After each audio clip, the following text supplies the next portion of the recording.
Idha aradta an taf'ala amran fatadabbar aqibatahu, unapotaka kulifanya jambo lolote angalia mwisho wake. Akasema fa in kana khaira, hilo jambo utakalolifanya likiwa lina faida kwako, lina kheri kwako, famdhihi, basi lifanye. Wa in kana sharra, ikiwa lina shari kwako na jamii nzima, fanta, achana nalo.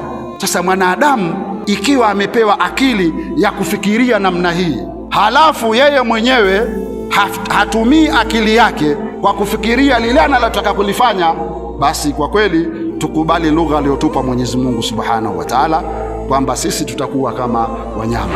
Miongoni mwa vitu alivyotuheshimisha navyo Mwenyezi Mungu Subhanahu wa Ta'ala, ametupa vitu vitatu. Wallahu akhrajakum min butuni ummahatikum la ta'lamuna shay'an, Mwenyezi Mungu ndiye ambaye aliyewatoa nyinyi kutoka matumboni ya mama zenu. Mama zetu sisi ni wametuzaa, hatujui chochote.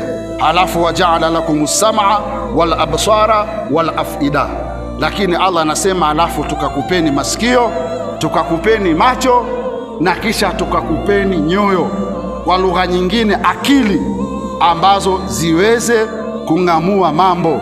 Idha asbaha ibnu adama, mwanadamu akipambazukiwa asubuhi, akiamka, fa innal a'dha'a kullaha tudhallilu ala lisani, viungo vyote vya mwili hivi vinakwenda kudhalilika kwa ulimi. Vinamwambiaje?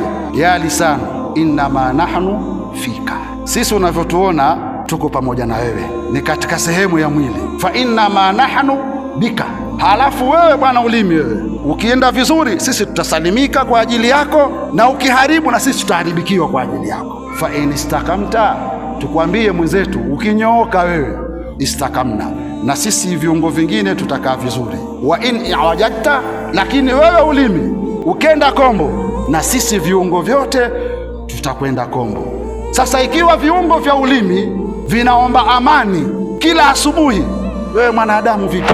Walaqad dhara'na li jahannama kathiran min aljin, kwa hakika tumewaandalia huu moto wa jahannam wengi katika majini, wal insi, na wanadamu. Lahum, kwa nini? Lahum qulubun, wana wao nyoyo za kufahamu wanayoambiwa na wazee wao na viongozi wao wa dini, lakini hawataki kufahamu kutumia nyoyo zao hizo na akili zao hizo.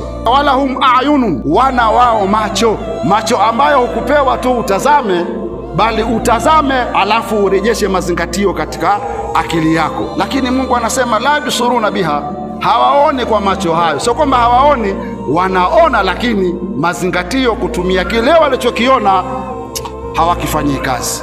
Kisha Allah akasema walahum adhanun la yasmauna biha, wana wao masikio, lakini kwa masikitiko makubwa hawasikii kwa masikio hayo. Ulaika kal an'ami, hao ni kama wanyama. Lakini Mungu pia aliwaona wanyama wana afadhali, akasema bal hum adallu, bali wanyama wana afadhali. Hawa wanadamu wenye sifa hizi wamepotea zaidi. Wa ulaika humul ghafilun, na hao ndio walioingia katika kughafilika mno. Vitu vitatu hivi tukivitumia vizuri, basi itakuwa ile heshima aliyotupa Allah Subhanahu wa Ta'ala tumeitendea kazi.